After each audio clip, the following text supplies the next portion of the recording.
In today's video, I'm going to teach you how to verify a PayPal account. If you need to confirm your identity on PayPal, this process is usually very simple and only takes a few moments to start. Verifying your account can help unlock certain features and may also improve account security and trust on the platform. I'll walk you through exactly where to go and what to do so you can complete it smoothly. To begin, log into your PayPal account and look toward the top right corner of the screen. You'll see the gear icon which opens your account settings. Go ahead and click that icon. This is where PayPal keeps the main settings and account management options, so it's the right place to start for identity verification. Once you're inside the settings area, go to the Accounts tab. Depending on the version of PayPal you're using, the layout may look slightly different, but you should still be able to find the account-related section without much trouble.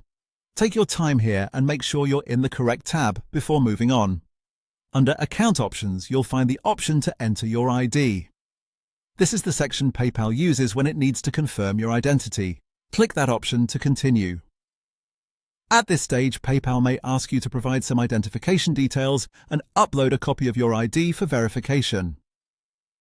When you upload your ID, make sure the image is clear, readable, and not cut off.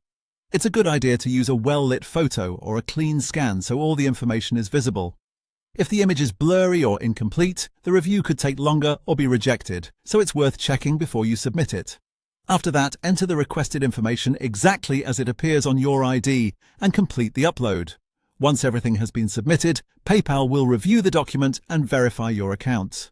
In many cases, this happens fairly quickly, although sometimes it may take a little longer depending on account status or document review time. And that's it. Once PayPal finishes the verification, your account will be verified and you're done.